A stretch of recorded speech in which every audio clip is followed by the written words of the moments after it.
Día de la Semana de la Psicología Social, en la cual ahorita vamos a dar inicio a la primer mesa redonda, en la cual participarán dos profesores. El primer profesor es el profesor Víctor Gerardo González Cárdenas. Él es profesor, es maestro de filosofía de la ciencia. El rubro que él trabaja en la psicología social son aplicaciones educativas en la psicología social. Él es integrante del área de investigación en procesos psicosociales de los fenómenos colectivos. También tenemos como integrante de la mesa al profesor José Joel, que tengo aquí, y él tiene estudios en doctorado en en sociología de la UNAM. Él también es integrante del área de investigación en procesos psicosociales de los fenómenos colectivos. Él ahorita es responsable de un proyecto de intervención comunitaria y psicosocial en derechos humanos. Es coordinador de 2 libros. Uno de ellos es la globalización, violencia y derechos humanos, y el otro lleva como título Psicología social y liberación en América Latina. Agradezco también a los compañeros que están ahorita conectados de San Luis, y me están comentando ahorita que también ya tenemos enlazada a la Universidad de Perú, a la cual agradecemos su asistencia y le damos la bienvenida. También por este medio entonces le pido que si tiene sus micrófonos conectados, que los desconecte un momento para que no haya mucho ruido y podemos dar inicio a esta conferencia. Bueno, en estos momentos le cedo la palabra para dar inicio a esta conferencia al profesor Víctor Gerardo González Cárdenas, para el cual pido un caluroso aplauso para que podamos empezar.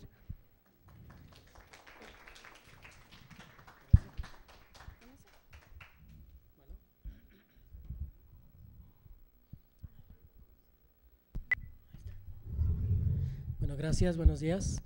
Gracias a los organizadores del evento por la invitación, a la coordinación de la licenciatura y a los estudiantes que estuvieron participando en la organización del evento, muchas gracias.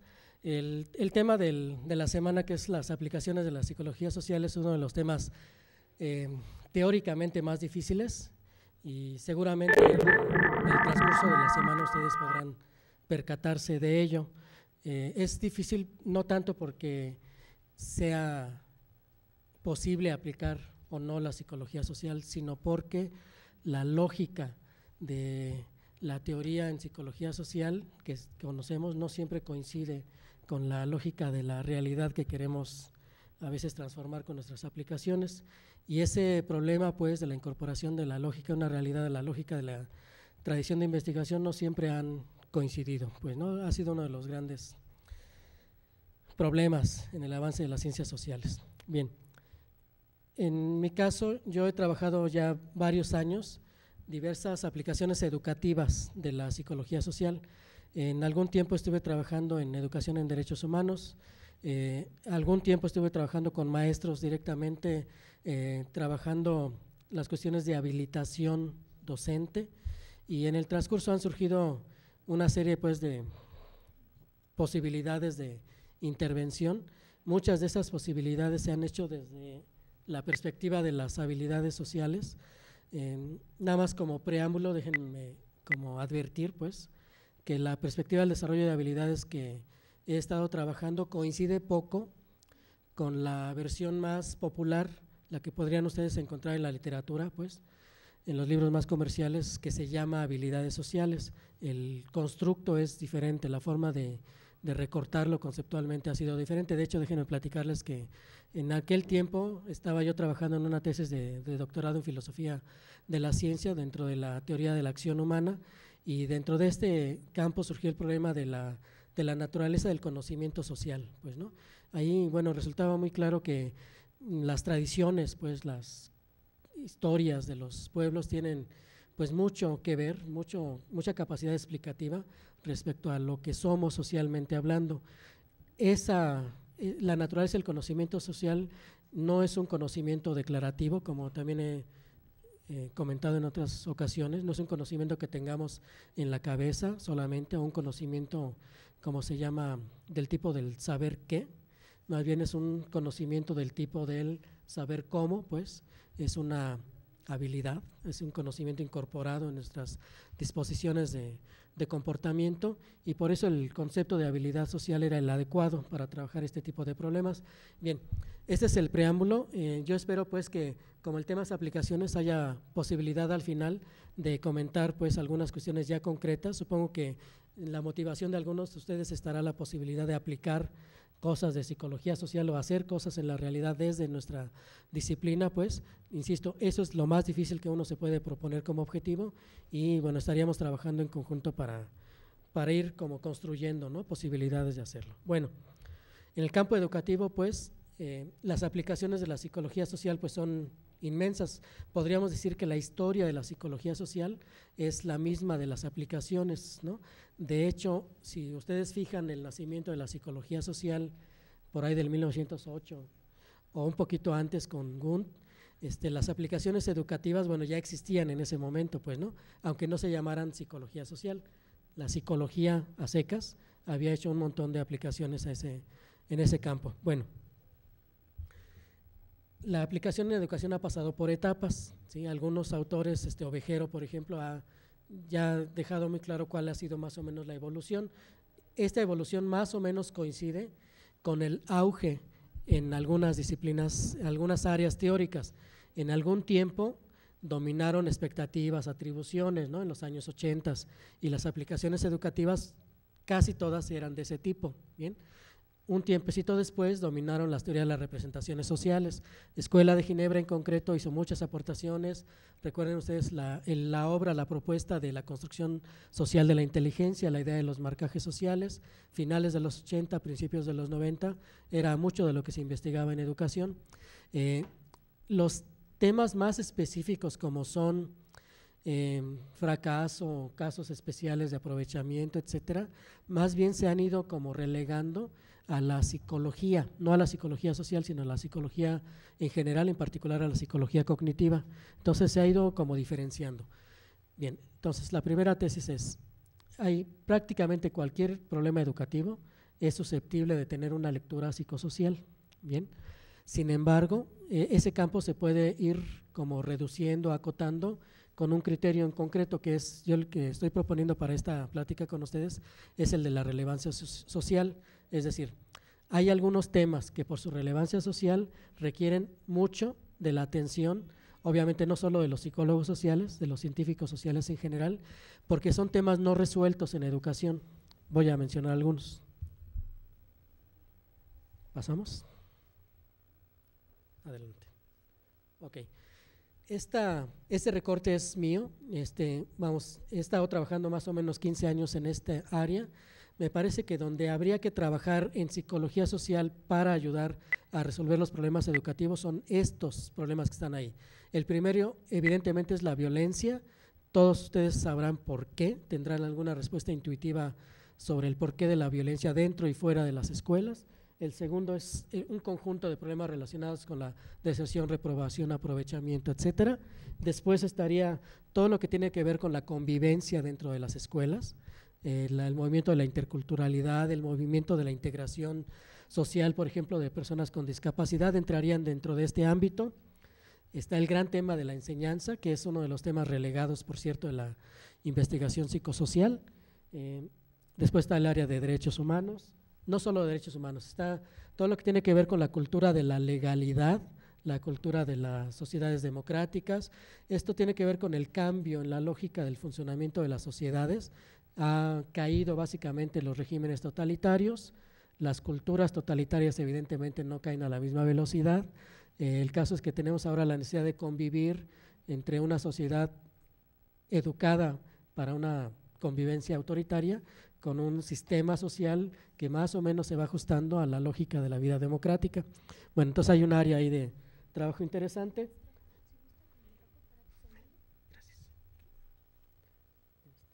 Okay. Estamos en el quinto punto, derechos humanos, cultura de la ciudadanía, etcétera. Y el último, si pueden ustedes ver al final, hay un conjunto de factores que tienen que ver con la escuela, pero en tanto factor de protección, ¿sí?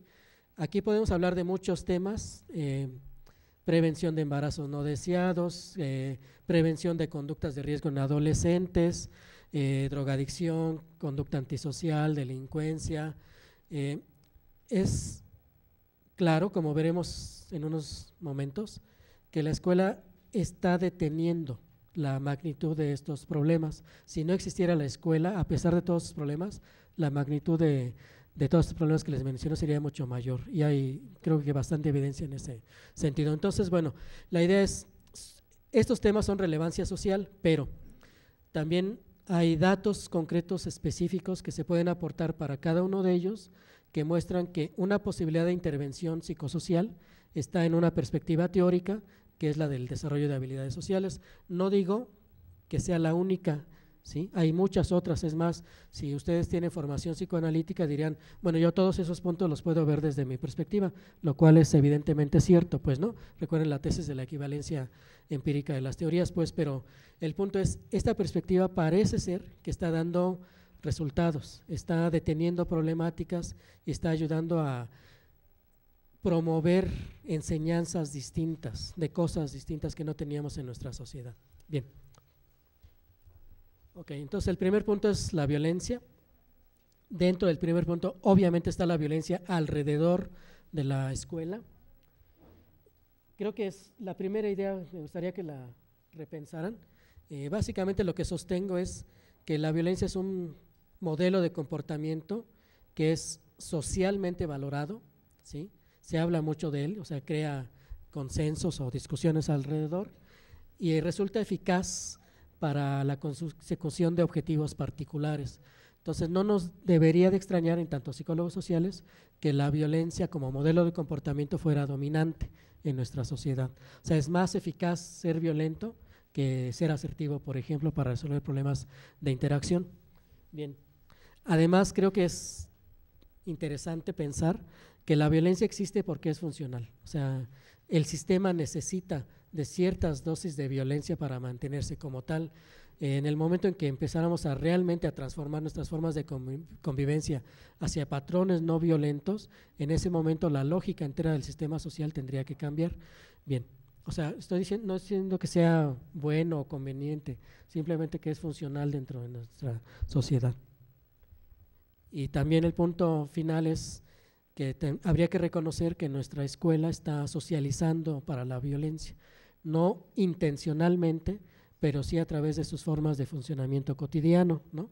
En los años 70 se creó el concepto de currículum oculto, ¿no? Para dar cuenta de todo aquello que aprendemos en la escuela, que no está muchas veces en el discurso del profesor o en los libros de texto, pero está en la convivencia cotidiana, pues, ¿no? Y que a veces es lo más permanente a lo largo de nuestras vidas. Pasamos entonces. Bien, datos, algunos datos que probablemente ustedes conozcan, ¿no? La violencia es un fenómeno dominante en nuestra sociedad. Los jóvenes mueren por causas violentas. De hecho, es la primera causa de muerte entre los jóvenes de estas edades. Las personas que son procesadas por algún delito, el 60% son jóvenes. Y bueno, ustedes podrán ver en el tercer punto que los suicidios están aumentando. Es decir, la violencia está llegando por muchos lados, ¿no? De diferentes maneras.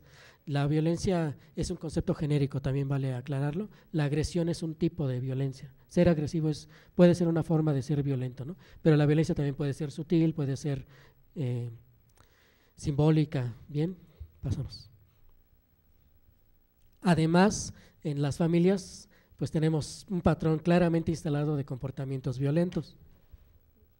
Ustedes podrán ver que en general las estadísticas del INEGI reportan que alrededor de la tercera parte de la población reporta la existencia de relaciones conflictivas o violentas dentro de sus familias. O sea, un tercio de todos nosotros provenimos de hogares en donde la violencia es el patrón de comportamiento dominante. ¿Pasamos? Y por tipos de violencia, la violencia dominante no es la violencia física. Básicamente nosotros somos muy buenos como sociedad para la violencia emocional, simbólica, psicológica. Bien, este tipo es la dominante. ¿Pasamos? Bien, además los muchachos no se sienten seguros, ¿no? O sea, saben que provienen de familias más o menos violentas, que el entorno que rodea las escuelas es más o menos inseguro y que de hecho la violencia está penetrando al interior de las escuelas. Aquí es un estudio sobre percepción social de la inseguridad, donde la gente está reportando también hasta en un 60% una percepción de inseguridad en diferentes áreas, ¿no? O sea, 6 de 10 perciben contornos inseguros socialmente hablando. ¿Pasamos? Bien. Y ya dentro de la escuela hay una unidad especializada de la Secretaría de Educación, creado por una asociación civil en un principio, que se está dedicando a documentar y a investigar sobre casos de maltrato y de violencia dentro de las escuelas, ¿no? Una unidad especializada. Bueno, ya está empezando a presentar datos. Ustedes podrán ver que en el año 99-2000, pues eran muy pocos los casos reportados de violencia dentro de las escuelas, evidentemente porque no había instituciones para hacer la violencia, ¿no? Pero en el 2003-2004 la cantidad pues ya es de 482, o sea, es un crecimiento exponencial de denuncias de maltrato físico dentro de las escuelas. Bien, pasamos. Y aquí están simplemente los tipos de maltrato al interior de las escuelas. El primero, por número, sería el maltrato físico, ¿no? Los malos tratos que los maestros a veces dan a sus alumnos. Los tratos psicológicos son muy comunes, no son tan altos los casos de violencia sexual, aunque empiezan a ser denunciados. Adelante viene un dato al respecto. En 2003, sí, Joel es experto en esta área, pero entiendo que existieron estos casos de recomendaciones de la Comisión Nacional de Derechos Humanos a la Secretaría de Educación Pública para atender casos evidentes, documentados de violencia dentro de las escuelas. Vale la pena también recalcar que la respuesta de la institucional de la Secretaría de Educación no ha sido la más adecuada, ¿no? La respuesta estándar de la SEP es prolongar en el tiempo la decisión del caso, o sea, extenderlo, alargarlo hasta que los padres se alejan, o bien solicitar cambios de escuelas, ¿no? De los niños y de los papás, y en eso, al hacer eso, bueno, el caso tiende a como a diluirse en el tiempo. Entonces ha habido una respuesta poco propositiva, digamos, de la SEP. Bien. Bueno, el argumento pues del punto anterior es dentro y fuera de las escuelas estamos presenciando un aumento, ¿no? de relaciones interpersonales cargadas de violencia. Bien.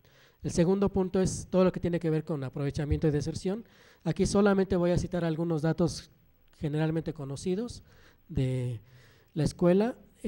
Probablemente ustedes no sabían que en México hay más o menos 6 millones de analfabetas. Vean, más o menos, somos más o menos un poquito más de 100 millones. Esta proporción realmente es importante, va hablando ya en el siglo XXI. Una tercera parte de la población está desertando más o menos a los 19 años, entre los 15 y los 19, lo cual es un porcentaje muy alto, ¿no? O sea, muchos de los jóvenes están quedando más o menos en el nivel del bachillerato, ¿no? Bueno, sí sabrán ustedes que más o menos 3 de cada 100, de 100 niños que entran a primero de primaria, entre 3, algunos datos dicen que 4, llegan a terminar, a titularse de una licenciatura. Entonces, bueno, la educación está seleccionando socialmente de manera muy eficaz. Bien, pasamos. Bueno, acá no alcanzan a ver, en México, este es un estudio también de la CEPAL, en México la deserción llega al 30% en el caso de las zonas urbanas, pero alcanza el 60% en el caso de la población rural. Gracias, sí se alcanza a ver. Regresamos a la anterior. Hacia arriba, si la puedes acercar.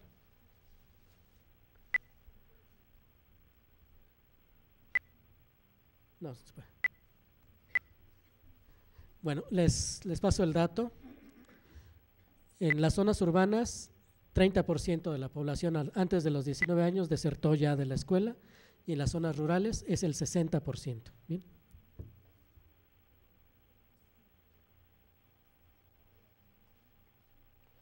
Ahí se ve perfecto, ¿no? El caso de México, el 35% exactamente es el de personas que está desertando. Vamos, ¿por qué presentamos dentro de la cuestión de la posibilidad de intervención psicosocial, el problema de la reprobación? Bueno, porque es un problema grande en México, ¿sí? O sea, mucho de la discriminación social se da con el pretexto de la educación. En México sigue siendo el caso que las personas con mayor escolaridad están teniendo los mejores ingresos. No es que sean los mejores ingresos comparados con los Estados Unidos ni nada de esto, seguramente se mueren de risa, pero comparando con la población que no tiene escolaridad, los ingresos son realmente superiores. Bien, entonces en México sigue valiendo tener una licenciatura, por ejemplo. Bien, en las zonas rurales sí me gustaría enfatizar, 6 de cada 10 no llegan, simplemente no llegan al sistema de educación superior. Pasamos. Bueno, también un dato ampliamente difundido por los medios es que nuestro rendimiento escolar, comparando con los países de esta organización para la cooperación y el desarrollo económico, bueno, estamos en el último lugar en matemáticas o a veces en el penúltimo, pues, ¿no? O sea, la calidad de la educación en México sigue siendo un gran problema. Bien, pasamos. Otra de las áreas que todavía constituyen parte de la agenda pendiente, no tenemos forma de lograr la integración, por ejemplo, de las personas con discapacidad, ¿sí? O sea, no hay capacitación de los profesores, no hay a veces capacitación de los psicólogos para integrar a las personas con discapacidades. Nosotros hemos presenciado casos concretos en las escuelas donde al muchacho o al niño con alguna discapacidad se les sobreprotege, que es algo de lo peor que se puede hacer con estas personas. No se les está ayudando. ¿Por qué? No es que simplemente la respuesta es sencilla. Los maestros no saben cómo integrar a estas personas. Sabrán ustedes que la SEP adoptó el programa de integración educativa más o menos en los años 80 también. Desapareció oficialmente, por lo menos como tendencia oficial, la existencia de escuelas especiales, ¿no? Entonces en México ya no deberían de existir escuelas especiales. Los niños con discapacidad o con alguna capacidad diferente deben estar integrados en las escuelas. El problema está en que la SEP solamente hizo el decreto y no realizó ninguna actividad concreta para capacitar a la comunidad. Bien, entonces ahí hay un gran problema que creo ustedes sospecharán que es un campo muy interesante de trabajo para nosotros como psicólogos sociales. Bien, pasamos. Y finalmente, bueno, antes de este punto estaban dos, lo que tiene que ver con enseñanza, el sentido común, la teoría ingenua de los profesores y de los psicólogos dice que enseñar depende del estilo de cada quien, ¿sí? O sea que no hay nada que aprender al respecto. Sin embargo, sabemos con el tiempo, se ha quedado muy claro que enseñar requiere muchísimo de conocimiento psicológico, al menos alguna teoría del aprendizaje debemos de tener cuando estamos frente a un grupo, algún conocimiento de la dinámica de los procesos grupales, algún conocimiento de los procesos de influencia social. Si tú eres docente y no conoces nada de esto, seguramente estarás reproduciendo una teoría ingenua, generalmente de tipo conductista, una combinación medio rara entre psicoanálisis y conductismo que resulta muy poco eficaz, ¿no? O sea, ya no estamos en el momento histórico, pues, para pensar que ser docente es una cuestión de estilos personales, ¿no? Es una actividad profesional y hay conocimiento específico que tendría que manejarse al respecto. Bien, y el último punto es este: la escuela está siendo un factor de protección, a pesar de sus problemas, sigue siendo un factor de protección. Es decir, ejemplo, las mujeres adolescentes que son embarazadas tienen escolaridad muy baja. ¿Sí? Ese es un dato muy concreto. A mayor escolaridad, menor índice de embarazos no deseados en adolescentes. Por ejemplo, en el caso de las personas que presentan conducta antisocial, ojalá que alcancen a ver ustedes las conductas de riesgo. Las conductas de riesgo son el rechazo familiar, obviamente, las relaciones sexuales inapropiadas, el maltrato emocional, pero también destaca las relaciones sociales conflictivas. O sea, el hecho de mantener un transcurso social inadecuado está siendo un factor que a un sector de la población lo está orillando a presentar conductas antisociales. Bien, pasamos. Aquí está el dato de las mujeres adolescentes que, bueno, primero hay que destacar el porcentaje, ¿no? Son muchas. 1 de cada 6 nacimientos en México es de menores de 19 años. Y la escolaridad es un dato muy, muy importante al respecto. ¿Pasamos? Aquí, ojalá que puedan ustedes ver el ejemplo. Es un estudio en México, en el Hospital GEA, González, donde se ha hecho un estudio sobre los datos sociodemográficos de las mujeres adolescentes. Bueno, está muy claro que la escolaridad tiene mucho que ver al respecto. Bien, ¿qué tiene que ver todas estas cuestiones? Son problemas sociales de amplia difusión que están reclamando soluciones. No existen soluciones acabadas al respecto. Los psicólogos no sociales están presentando dificultades porque existe aún la tendencia a reducir la problemática violencia o reprobación al caso particular o individual, ¿sí? Y eso no está siendo eficaz. Necesitamos una aproximación, primero una comprensión social de los problemas y segundo aproximaciones psicosociales.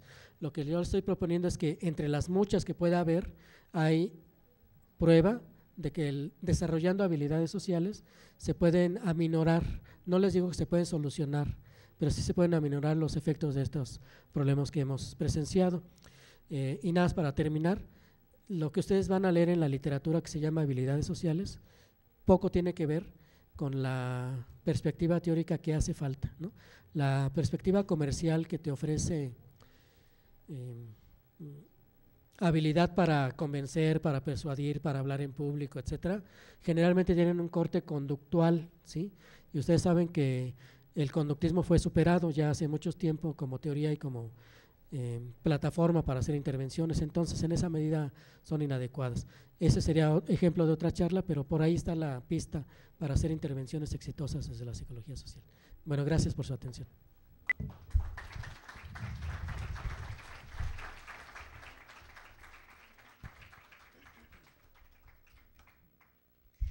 Bueno, antes de dar comienzo y cederle la palabra al profesor José Joel, me gustaría mandar saludos al maestro Víctor Arreguín Rocha, director de la Facultad de Psicología de la Universidad Autónoma de San Luis Potosí, con la cual ahorita tenemos enlace. San Luis, ¿me escucha? Claro que sí, fuerte y claro. Bueno, mire, le mandamos aquí un saludo muy caluroso de toda la universidad de aquí de Iztapalapa, en especial del coordinador José Joel, que espera que estén bien. Cualquier cosa, cualquier comentario, por favor, que nos lo manden por chat, si es que ahorita no están vía micrófono. Y también esperamos que cualquier cosa que tengan, en cualquier momento se puedan comunicar con nosotros. Muchas gracias. Y también queremos mandarle un saludo a la doctora Lupe García Ampudia, decana de la Facultad de la Psicología de la Universidad Nacional Mayor de de San Marcos, en Perú. ¿Perú me escucha? Perú, buenos días. Ok, bueno, si no después regresaremos al contacto con Perú. Y bueno, daremos comienzo y cedemos la palabra al profesor José, sin antes también destacar que esta presentación que se va a realizar con el profesor se desarrolla también con apoyo de compañeros de aquí de la universidad, los cuales también tendrán intervención con el profesor José Joel.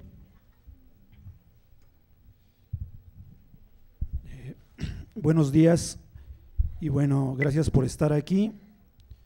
Lo primero que quiero señalar es que la presente exposición está dedicada al pueblo en resistencia de Oaxaca. Nos parece que precisamente lo que han demostrado en todo este tiempo es algo totalmente digno y de resaltarse, sobre todo porque en nuestro trabajo nosotros lo hemos desarrollado sobre lo que es una experiencia de intervención psicosocial y educativa en autoestima y derechos de la niñez. Es un trabajo, sí, está en el archivo, dice Semana de la Psicología.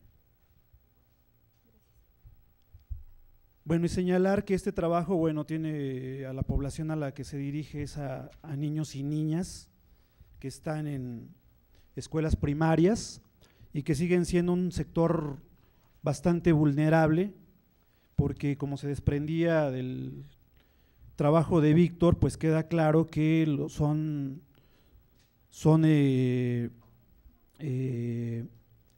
sectores que siguen siendo abusados, que siguen siendo maltratados, que son utilizados de formas diversas y que en ese sentido se requiere reforzar, fortalecer el trabajo con ellos para que puedan precisamente defender sus derechos y estar en condiciones de una vida, de una calidad de vida mejor y de una dignidad también mucho mejor.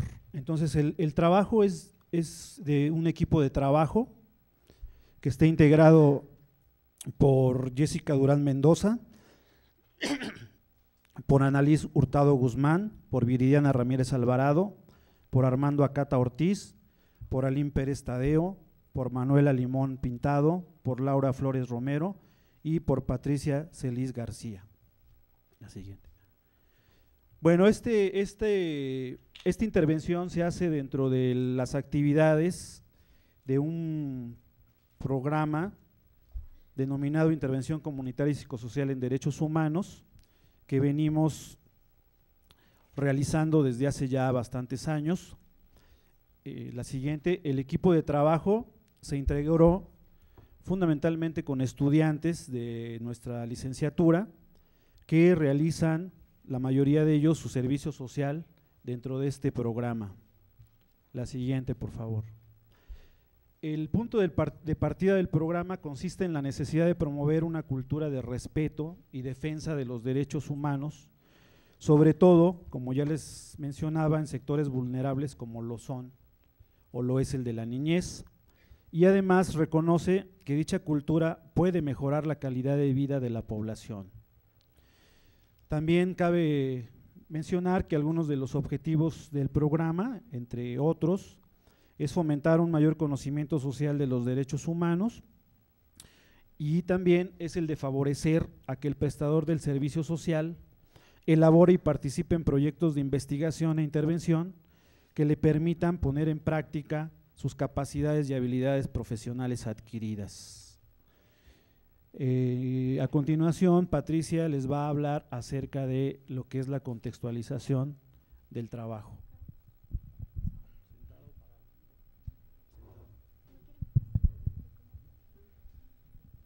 Buenos días. ¿Sí se escucha? Bueno, la contextualización se da a realizar a partir de la solicitud del director de la primaria Plan de Iguala ante los problemas de convivencia y debido a las situaciones de violencia y agresividad entre los alumnos, incluso con respecto al personal docente y administrativo de dicho plantel. La propuesta de intervención del equipo de trabajo fue presentada a las autoridades de la primaria y consistió en la realización de un diagnóstico psicosocial a través de un diseño detallado e intervención que permitiera conocer los factores que inciden en la problemática presente en la institución educativa. De esta manera se implementó el taller de autoestima y derechos humanos de la niñez. Dichas actividades se realizaron con 40 alumnos de primero a sexto grado en la Escuela Primaria Federal Plan de Iguala, que está ubicada en la colonia habitacional Vicente Guerrero, perteneciente a la delegación de Iztapalapa. Ahora bien, esta primaria forma parte de un programa de educación básica de tiempo completo. Este tiempo completo está implementado recientemente y es decir que permanecen los niños de la educación primaria desde las 8 hasta las 4 de la tarde. Este programa propone ayudar a las madres y padres de familia, dado que trabajan y requieren de una institución educativa que los apoye en el tiempo que ellos están laborando o que realizan alguna otra actividad. Y bueno, además es importante mencionar que está ubicada en la delegación Iztapalapa, que como la mayoría sabemos es una zona de alto riesgo debido a que presenta índices elevados de criminalidad, delincuencia, conflictividad social y en años recientes también de narcotráfico y de venta de drogas al menudeo. Por otra parte, un porcentaje alto de familias se caracteriza por ser monoparentales, con padres separados o madres solteras, lo que provoca que algunos alumnos estén a cargo de familiares y en otros casos permanezcan solos por mucho tiempo, sin cuidado de alguna persona adulta. Bueno, esto es… ¿Qué parte sigue? Sí, a continuación pasará a mi compañera Jessica. Gracias.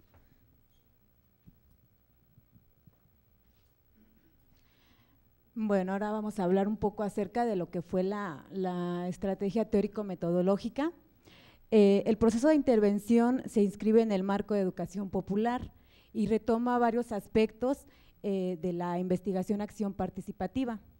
También se basa en lo que es el modelo de desarrollo psicológico-moral, que está centrado en los valores. Entonces, por esta razón, el propósito principal de la estrategia metodológica es desarrollar la capacidad de conocer y exigir los derechos humanos. La siguiente, por favor. El proceso de intervención se caracteriza, como ya lo mencioné, primero porque se apoya en un marco general de valores, que combina los conocimientos, las experiencias pasadas de los participantes, de manera que se puedan combinar con los nuevos conocimientos, nuevos hechos, nuevas ideas que van adquiriendo, de tal manera que la comprensión y la confianza en los derechos humanos se vayan fortaleciendo. Este proceso se sustenta en las siguientes fases: el respeto por la dignidad y las normas equitativas, el vínculo entre los derechos y las responsabilidades, y los recursos para prevenir y rectificar la violación de los derechos de la niñez. La siguiente, por favor. Las actividades que se realizaron en el taller estuvieron íntimamente relacionadas con los valores fundamentales y con las normas relativas a los derechos humanos. De esta manera, en el cuadrito que vemos ahí, bien especificado, el diseño del taller estuvo formado por 10 sesiones y un cierre. Los temas que trabajamos principalmente fueron derechos humanos, autoestima, maltrato infantil y abuso sexual.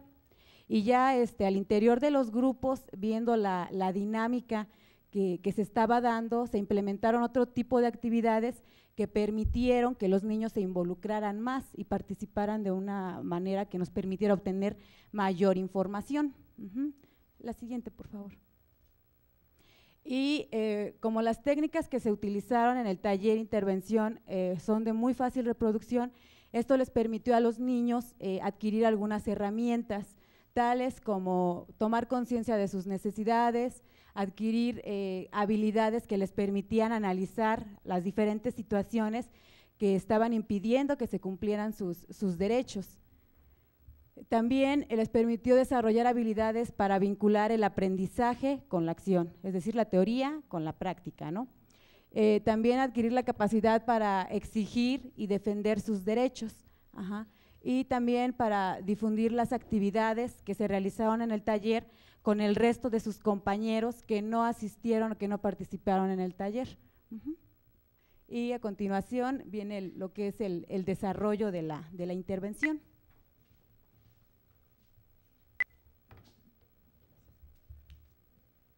Bueno, como ya les comentaron, hubieron 10 sesiones y en esas 10 sesiones se abarcó lo que fueron derechos de la niñez, autoestima, el maltrato infantil y el abuso sexual.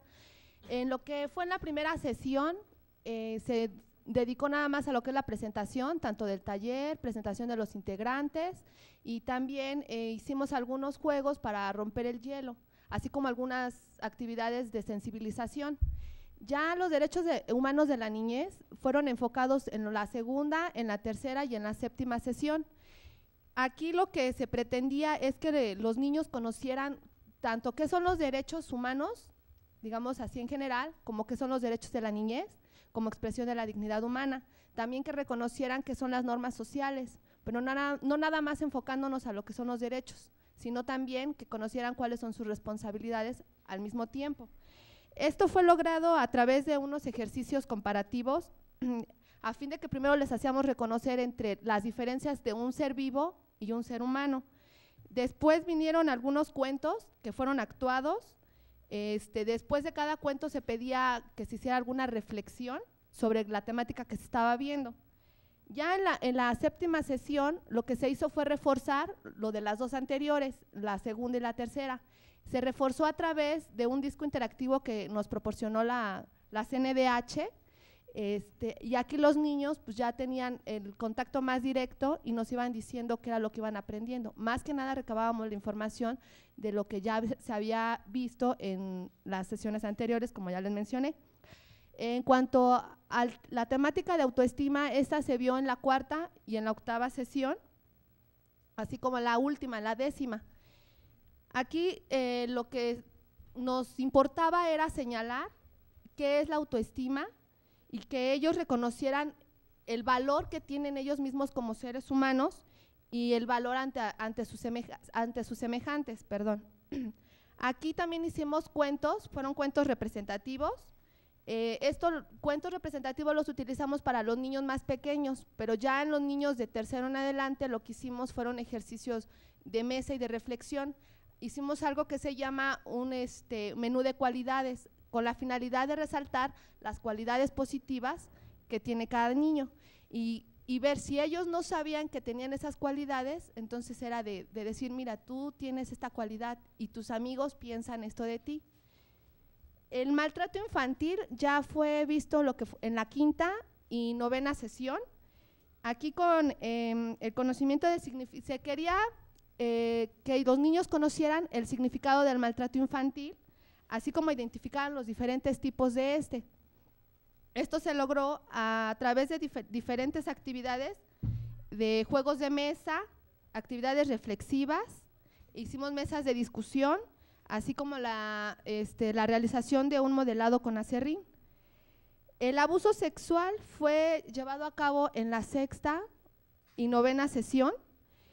Fue a través de cuentos actuados, de juegos de mesa, se hicieron historietas y mesas de reflexión, con la finalidad de que conocieran qué es el abuso sexual, se discutiera y sobre todo se habló de la prevención sobre el mismo. Esto se abarcó ya en las 10 sesiones, hubo un cierre.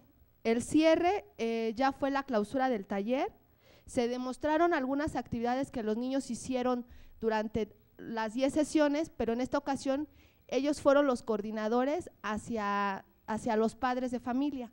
Para esto se colocaron 8 mesas en las cuales se expusieron los temas tratados, pero esta vez los exponían los niños a sus padres y al mismo tiempo hubo actividades o juegos que los niños manejaban y bueno, aquí hubo juegos de sensibilización también hacia los padres de familia. Bueno, a continuación mis compañeros les van a hablar sobre el análisis que se hizo sobre este taller. Gracias. En principio ya les hablaron del qué, del por qué, del para qué, del cómo. Ahora queremos mencionar un análisis de tipo descriptivo acerca de este trabajo, retomando lo que ha mencionado el profesor Cárdenas, es decir, teorizar, reflexionar es muy relevante, sin embargo esta cuestión es vivencial, pues, es decir, ya inmersos en el campo es cómo podemos de alguna manera intervenir y modificar las mismas relaciones que los niños establecen con su medio ambiente. Este tipo de análisis, en esta primera columna tenemos los factores, las formas de interacción al centro y la relación de padres con hijos. Con respecto al abandono encontramos en sus formas de interacción que algunos alumnos iban descuidados en su aseo y con su ropa incluso rota, desgarrada. Asimismo asistían sin comer o no comían durante el tiempo que estaban en la escuela y no asistían al comedor. Asimismo se iban solos a su casa o se quedaban jugando en la calle. Se quedaban solos asimismo sin compañía de algún adulto y eso es importante porque pues no hay un acercamiento por parte de los adultos hacia los niños y hay un descuido, hay un abandono. En la relación de padres precisamente con hijos, pues por trabajo, por desinterés, no asistían a las reuniones que tenían en la escuela y eso también es muy importante para los niños que se sientan apoyados y respaldados por los adultos. Con respecto al maltrato físico, encontramos en sus formas de interacción que los alumnos comentaban ser agredidos con objetos, por ejemplo, escobas, zapatos, palos, cables, cinturones o con la mano, etcétera. Y en algunos casos, al relatar episodios entre sus hermanos, se percibía una cierta satisfacción al comentar cómo agredían a sus hermanos como forma de revancha o de venganza por lo que ellos les hacían. En el caso de la relación de padres e hijos, encontramos en el maltrato físico que se dan relaciones de poder y autoridad del adulto sobre el niño, es decir, algunos padres y madres de familia, al no controlar esa ansiedad, producto de sus relaciones laborales, familiares, es decir, con toda esa carga cotidiana en la que vivimos, se trasladaba hacia los niños y tienden a golpearlos. En el maltrato infantil psicológico, esa es la parte emocional, porque es una parte muy relevante, es decir, en sus formas de interacción los alumnos se humillan e insultan entre sí. Sin embargo, en la sesión de autoestima, pues algunos comentaron sentirse mal con esos insultos, por ejemplo, cuando se ponen apodos, y eso es muy común cuando íbamos en la primaria, en la secundaria, incluso en la misma universidad, y ellos se sienten mal. En la relación de padres e hijos, algunos familiares, padres y madres de familia, pues también los humillan y los comparan con los hermanos o con los primos, obviamente en un sentido negativo. En abuso sexual, en las formas de interacción que encontramos es que a través de la actividad del modelado se detectó de manera indirecta un caso de abuso sexual, ¿no? Y también representaban los alumnos y tenían bien identificados en una serie de historietas también al agresor y definían muy bien cómo sucedía ese abuso. De manera directa, el personal docente de la escuela pues había detectado un caso de abuso sexual de una alumna por parte de su padrastro, y en este caso estaba siendo atendido por las autoridades. Con respecto a la relación de padres e hijos, en el caso de abuso sexual, la madre se decidió a denunciar el delito, el ilícito. Sin embargo, por todo lo desencadenado y también por una cultura que tenemos, es que ella retiró la denuncia, regresó a vivir con el agresor y su hija terminó sin protección. Esto incluso todavía están viviendo en una casa de su tía en Chalco. Bueno, en cuestión de autoestima, pues evidentemente encontramos que los alumnos demandan mucha atención. En autoestima no solamente es el autoconcepto, es decir, qué es lo que yo pienso de mí, sino también es qué piensan los demás de mí. Es decir, no vivimos aislados, entonces el juicio, las opiniones del otro, son muy importantes también para nuestra propia autoestima. Finalmente, el adulto concibe al niño como objeto de su propiedad, en la relación de adulto, padre e hijo. Los niños no son considerados por los adultos como seres humanos con sus propios derechos. La intención, en todo caso, de este análisis es dar cabida, a modo de conclusión, a una serie de reflexiones que posteriormente les vamos a dar.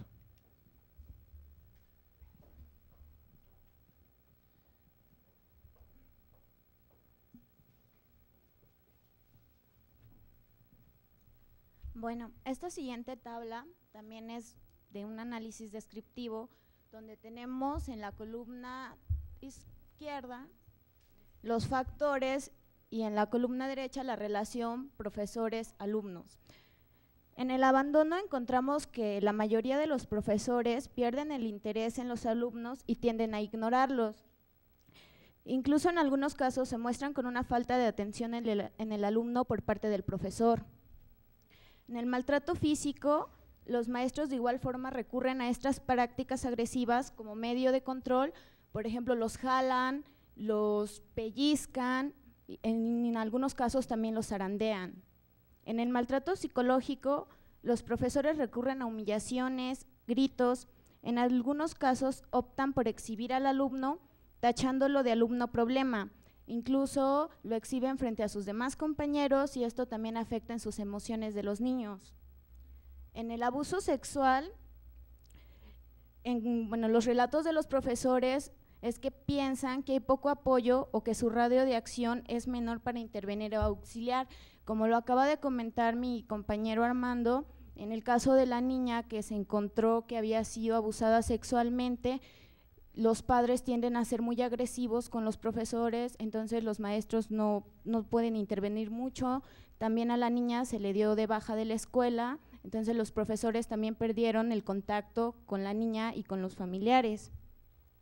En la autoestima encontramos que algunos profesores utilizan frases que minan la autoestima del alumno, por ejemplo, eres muy tonto, y también cuando los niños no ponen atención, los profesores tienden a ignorarlos y también, como ya se los había mencionado, los exhiben. Estas son prácticas que obstaculizan el desarrollo de una identidad correcta y anulan las acciones y la personalidad del alumno. A continuación, mi compañera Annalise va a dar las conclusiones. Bueno, finalmente, yo rápidamente les voy a decir lo que se concluyó. Bien, bueno, a través de la intervención y de todas estas actividades que se realizaron con los niños y las niñas, pues gran parte de estas formas de relación, de interacción que tenían los niños entre sí eran agresivas y violentas. Pero detrás de estas formas de interacción, ellos expresaban altos o elevados niveles de ansiedad que tenían que expresar de alguna u otra manera, ¿no? Y era de la única forma en la que sabían, porque lo veían. Entonces era a través de formas agresivas, ya sea a través de golpes, a través de insultos, humillaciones, eran muy intolerantes, o también había compañeritos, compañeritas que eran muy retraídos. En las primeras sesiones, contactos que tuvimos con ellos, no hablaban, ni siquiera reían, eran muy tímidos, eran muy renuentes al contacto, era como si al tocarlos les hiciéramos algún daño. Entonces, bueno, estas reacciones que los alumnos y las alumnas presentan, pues están muy vinculadas a elementos de tipo sociocultural, afectivo y económico. Bueno, como sabemos, en el aspecto cultural, bueno, tenemos lo que son todas estas patrones comportamentales, lo que son las tradiciones, costumbres, los conocimientos, ya sabemos que se van transmitiendo.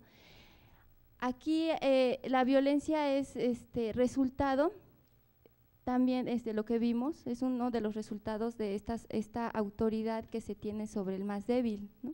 En este caso, el niño ante los padres y ante la institución educativa, ante los profesores, es tomado como inferior, ¿sí? Aquí es la autoridad sobre la inferioridad, ¿no? Entonces, a las formas que ellos, los padres tenían para dirigirse hacia los niños, en el caso que no pudieran controlarlos, era a través de los golpes, de los insultos, de los pellizcos, y en otro caso pues el abandono, ¿no? Era mucho más cómodo, pero también hay que ver que en qué situaciones las familias vivían, ¿no? En qué situaciones encontramos a los padres de familia. Ahora, en el aspecto afectivo, sí, tenemos que, como decía Armando, no había un lazo afectivo, no se creaba el lazo afectivo porque evidentemente como son familias atípicas, entonces no hay un adulto que establezca ese lazo, esa entidad que lleve al niño a sentirse seguro con ese medio ambiente externo que muchas veces no conoce ni cómo seguir, ¿no? Cómo seguir ese camino que no conoce. Entonces, el niño no tiene límites, por lo cual no tiene límites, pues no respeta autoridades, no respeta figuras, no respeta pues menos a sus compañeros. En el ámbito económico, pues eran en su mayoría madres de familia, bueno, las madres eran solteras, madres solteras, tenían que trabajar, entonces en ese aspecto tenían que dejar a sus hijos solos o con algún pariente, ¿no? Entonces el niño lo vivía como comentaba Armando, como abandono.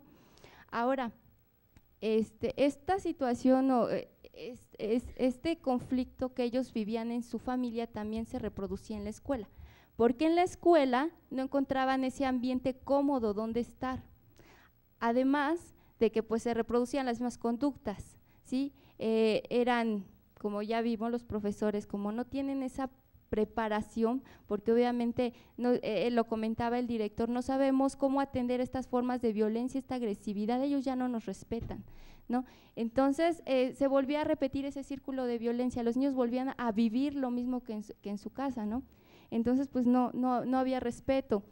Ahora, también había mucha discriminación, en el sentido, por ejemplo, que tienen acceso al comedor, como es escuela de tiempo completo, tienen acceso al comedor. Sin embargo, no todos pueden comer en el comedor porque tienen que pagar y los que no paguen pues no pueden entrar, ¿no?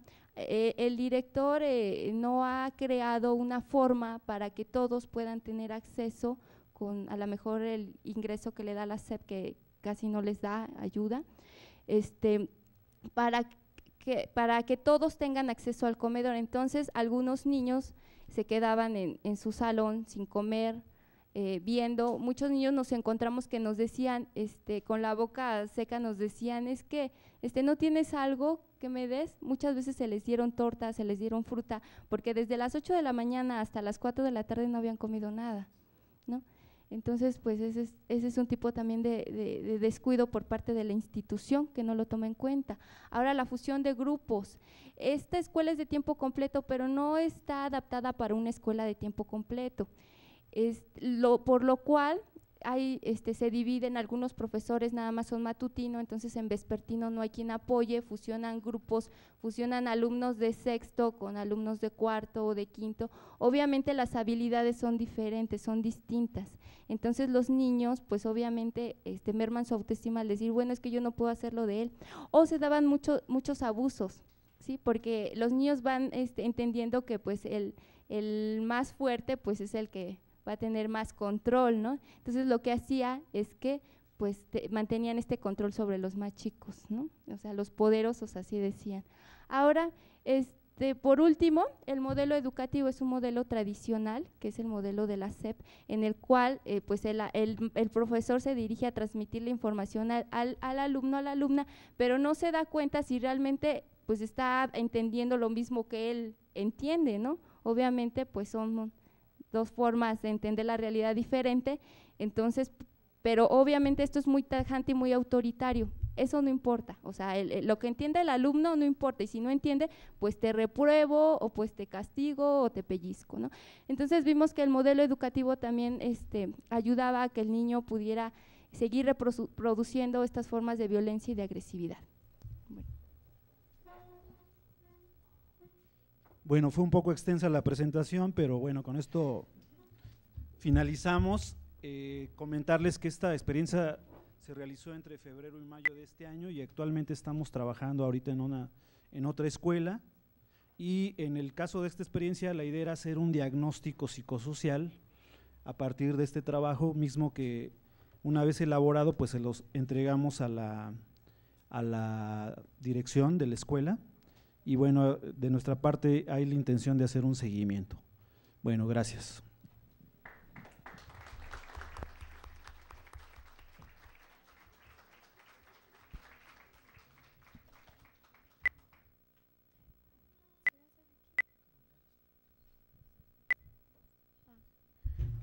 Ok, bueno, me informan que todavía estamos a tiempo, entonces vamos a pasar el micrófono para que de manera personal se realice la sesión de preguntas y respuestas. Bueno, ahorita quiero agradecer y recordarles que tenemos contacto con otras 2 sedes, que es en Perú y en San Luis, pero bueno, ahorita por el momento daremos el lugar a que los compañeros que se encuentran aquí en la sala en la UAM hagan preguntas, comentarios acerca de las 2 temáticas que se abordaron. Buenos días, profesores. La primera pregunta es para el profesor Víctor. Se nos presenta un mundo totalmente occidentalizado por tener al país vecino, que es Norteamérica en este caso. En ese sentido, nuestra sociedad se encuentra demasiado individualizada y se nos presenta de la misma forma fenómenos sociales que se nos escapan de las manos, ahora sí que de lo que es la colectividad. En ese sentido, nosotros como psicólogos sociales, ¿cómo podemos abordar eso sin caer en ese individualismo y sin alejarnos de la colectividad, que sería en sí donde va a estar el fenómeno a estudiar, básicamente? Esa sería la pregunta. Para el profesor Joel, ¿es en la familia donde se desarrollan estos patrones conductuales como la violencia, el maltrato y este tipo de cuestiones, o es en la escuela donde se resaltan y estos factores se vuelven una forma de educación dentro de la misma? Esas serían las 2 preguntas.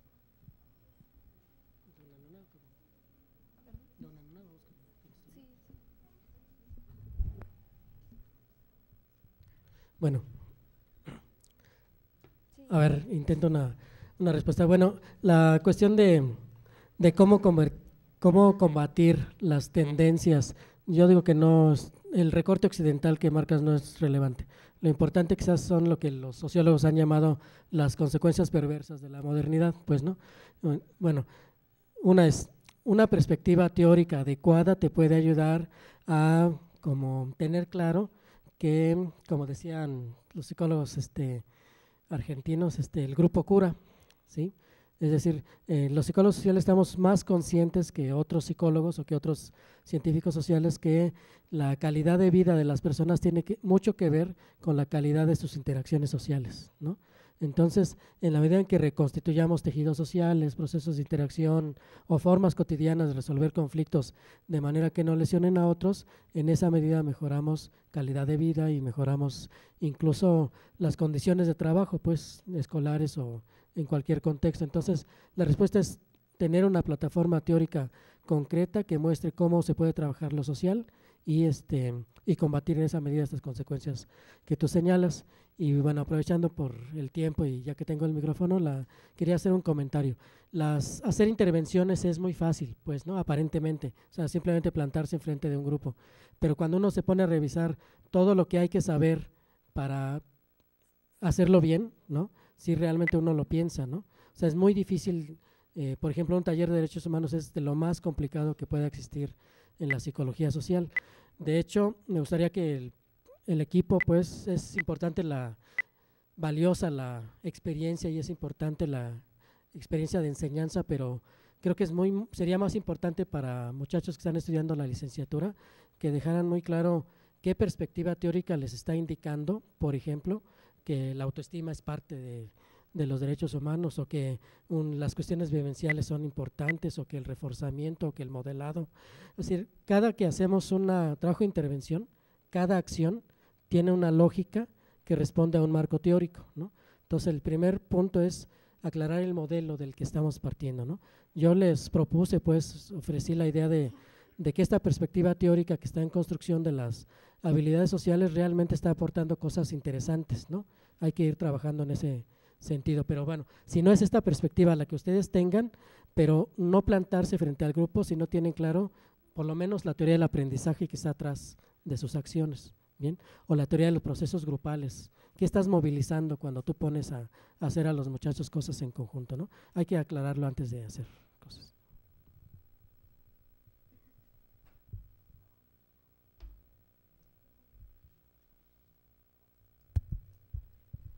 Sí. Bien, respecto a la pregunta, bueno, el SAID nos dice que, bueno, qué factores de la violencia están ahí concurriendo.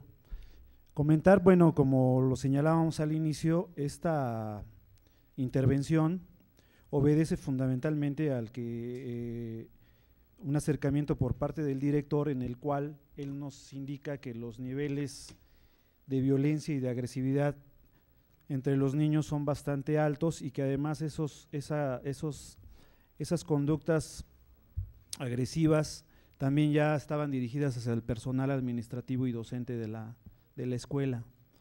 Podríamos decir que lo que tenemos ahí es una especie de feedback en donde estamos partiendo de que las condiciones y características socioeconómicas, culturales de los niños, pues son bastante no solo de marginación, sino de profunda descomposición social. Encontramos también ahí a niños que sus padres se dedicaban al narcomenudeo y que, por ejemplo, ahí fue imposible atravesar, ir más allá, e incluso era alguna situación delicada para nosotros mismos, ¿no? Esa condición. Y una de las características que presentan estos grupos es que precisamente son altamente desconfiados y no permiten de manera muy fácil que se dé el acercamiento, que han aprendido a interactuar casi de manera inmediata, forma violenta, porque es como han entendido que ellos se pueden defender y preservar en medios tan adversos. Y en ese sentido, las primeras acciones, incluso para nosotros mismos, fueron más o menos sorprendentes, porque a la cuarta sesión logramos establecer un nivel de confianza muy digamos, aceptable con ellos. Ellos dejaron esto que se mencionaba en las conclusiones, dejaron de no reír, dejaron de estar tensos, se empezaron a soltar más, se acercaban a nosotros, hablaban más con nosotros, empezó a establecerse ese mecanismo y eso ya nos permitió precisamente ir avanzando en los otros momentos del trabajo. Evidentemente, los primeros en percibir esto fueron los mismos maestros, porque cuando ellos ya regresaban después del taller, veían que los niveles de ansiedad que tenían los niños eran menores y por lo menos ya la carga que representaba para ellos en particular, esos niños, ya era por lo menos más manejable. Entonces, vamos, eso es lo que…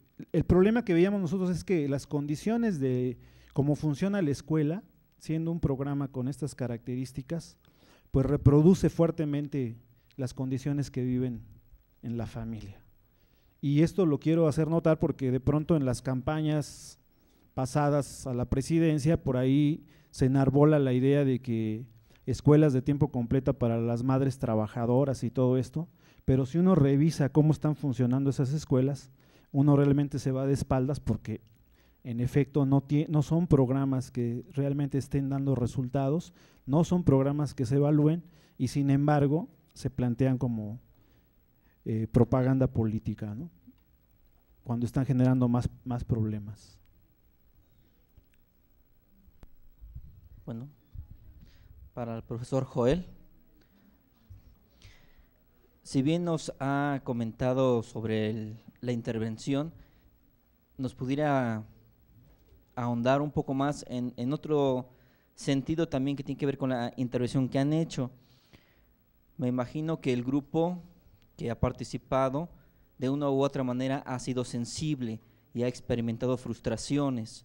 Ya usted ha hablado de la cuestión de la violación de la menor, del narcomenudeo y de otras cuestiones, por ejemplo, esto de los niños que no habían comido en varias horas. Y eso de una u otra manera impacta a quienes colaboran y crea frustración. ¿Hubo algún trabajo al interior del equipo para manejar esa frustración y cómo fue?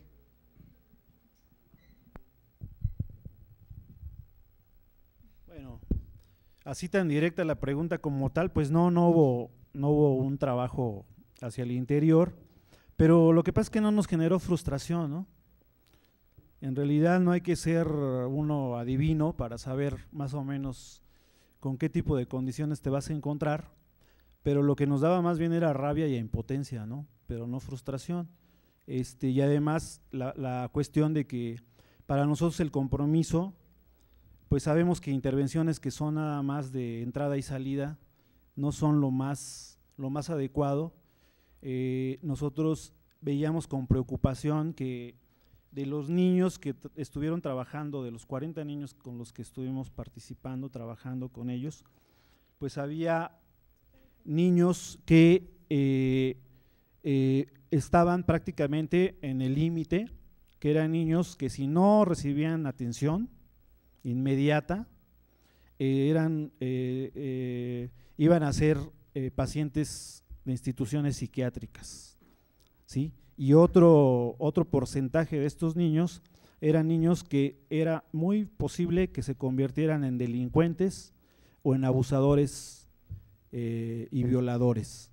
Entonces, más que generarnos frustración, era más bien focos rojos a plantearlo con las autoridades de la escuela para ver de qué manera se podía responder y atender a este tipo de cuestiones. Lo que nosotros pudimos hacer es, en algunos de estos casos, darle algún tipo de seguimiento, conseguir entre los amigos que se dedican más a la cuestión de la psicoterapia o a la clínica, que se les diera algún tipo de apoyo a los niños, que en este caso los papás respondieron a el llamado que nosotros les hicimos, ¿no? Pero bueno, así como tal no se trabajó al interior del grupo, ¿no?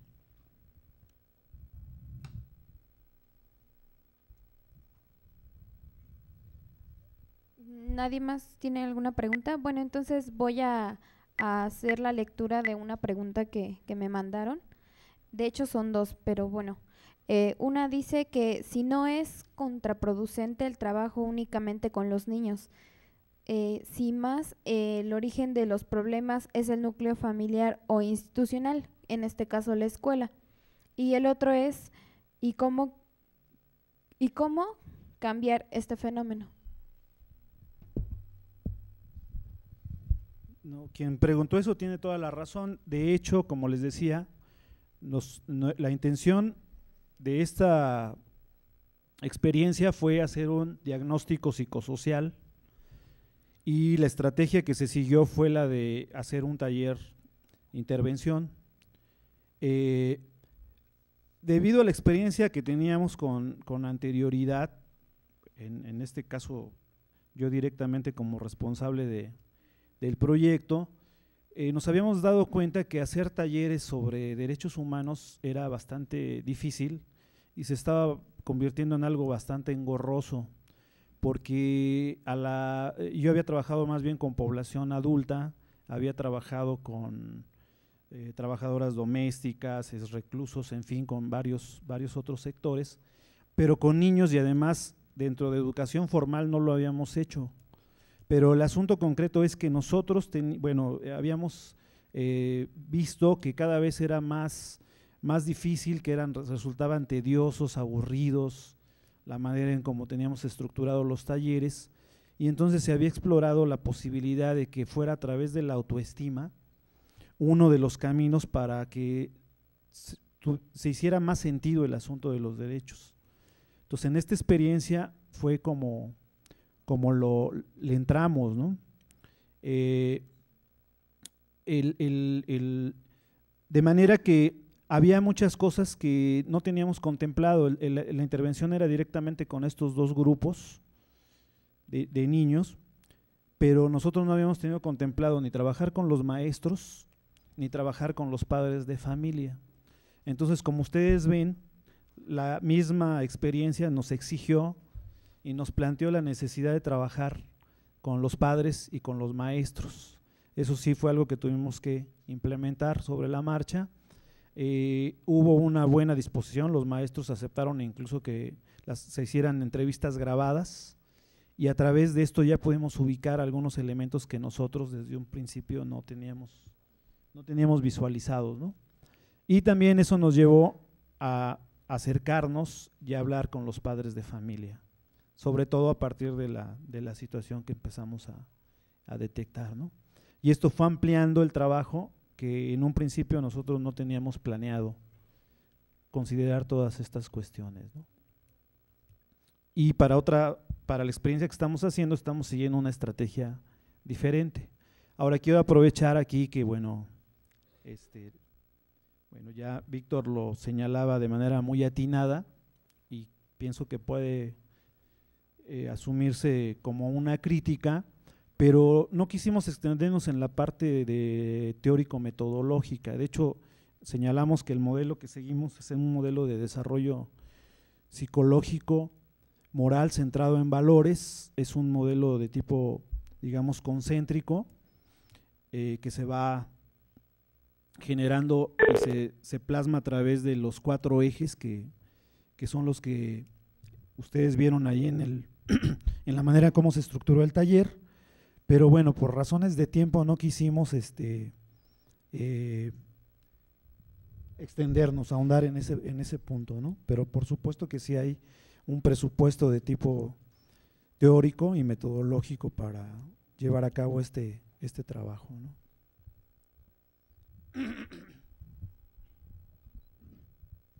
Ok, no sé si todavía surge alguna pregunta aquí en la sala. Ok, bueno, entonces voy a ver si alguno de mis contactos tiene alguna pregunta. San Luis, le doy la palabra para ver si allá en San Luis me escuchan. Sí, San buenos Luis. días. ¿Sí No me tenemos escuchan? preguntas. Ah, ok, sí, a ver, te cedo la palabra. Escuchamos la pregunta, San Luis, por favor.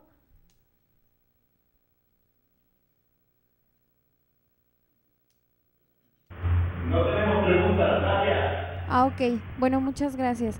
Le damos la palabra a Perú. Perú se encuentra enlazado todavía.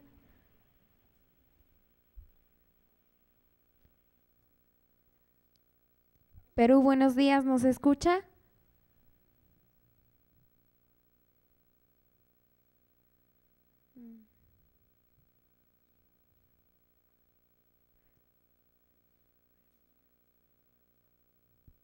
¿Sí hay imagen? ¿No? Ok, ¿tenemos algún otro contacto? ¿Zacatecas está enlazado? ¿Hay alguien más? Bueno, parece que no. Bueno, yo creo que ya los tendremos en las siguientes conferencias aquí con nosotros. De antemano agradecemos a los profesores que nos apoyaron para la realización de esta mesa, para la cual pido un fuerte aplauso.